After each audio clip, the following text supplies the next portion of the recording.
Good morning and welcome to the VSA Morning Miner. It's Thursday the 13th of October and I am with Paul Rankin. It's David Scriven speaking on behalf of Andrew Monk.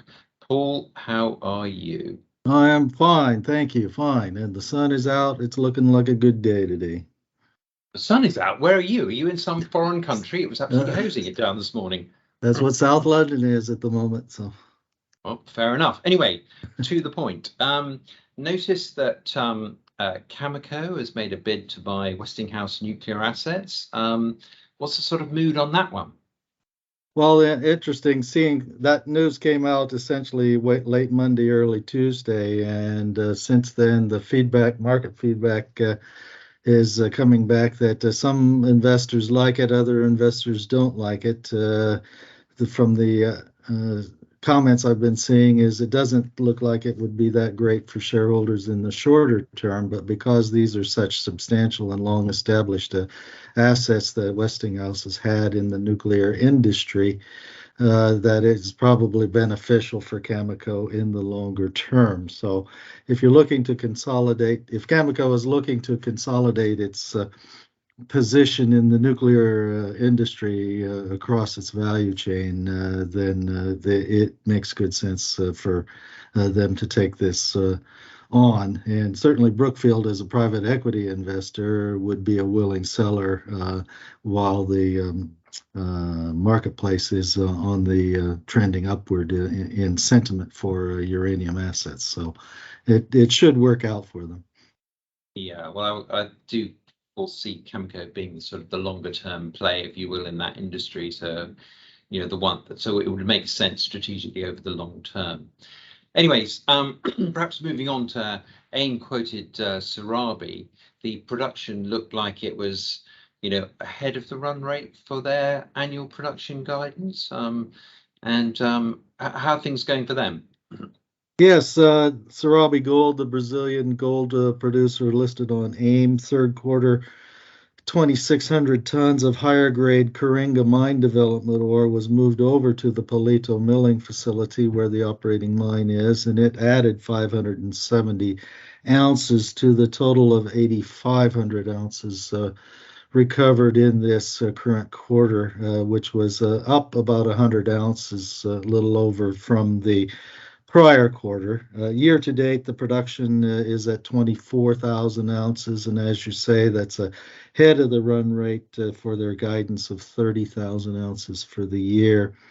So, more or less talking about what kind of development progress they're making and what kind of drilling results they've been getting from Coringa and Palito both. The interesting thing too is they have a new vein that they're now pursuing development on at Palito as well. That's called the Zonta vein, and it shows uh, results of high grades over narrow widths of half a meter to 1.2 meters, grading between 12 and 60 grams gold on the Zonta drilling so far. So they will be trying to add that into the Palito mine mix here as they go forward.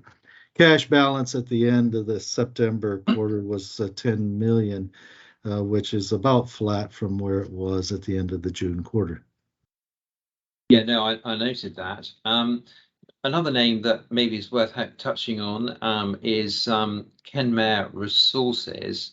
Ilmenite production was up, and interesting to see also that shipments are up as well. So your thoughts on Kenmare?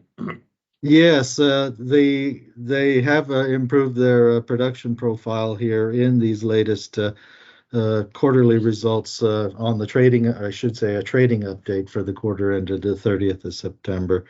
That was ilmenite production, though, was down by about 3% on the period, as opposed to some numbers which came back at uh, for heavy mineral cons.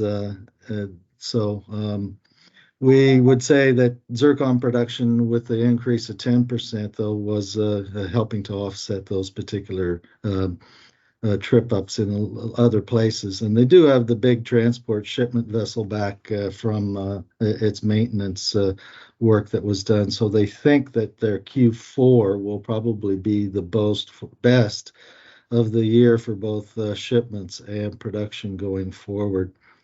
They think their operating cost guidance will be at the top end of the range because of the inflationary pressures they're seeing across some of their consumables and so forth. So it's a mixed set there, but relatively steady. And I would say, well, let's see what Q4, let's see if they can deliver for Q4 and that the prices stay high.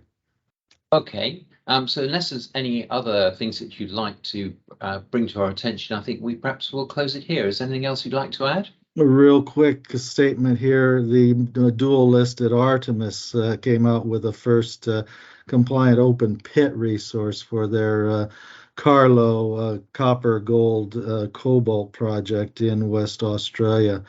And that looking very good, actually, I would say, with numbers coming back with about 7.25 million tons at 2.4 grams gold equivalent, and an underground resource that creates about 1.5 grams, 1.5 million tons at 3 grams gold for 146,000 ounces, and the open pit 557,000 ounces. So because the resource is open in multiple directions and there is an unused mill within trucking distance, I think there's definitely some significant upside remaining in the Carlo Castle project.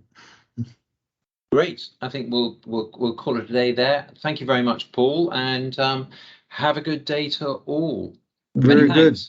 Very good.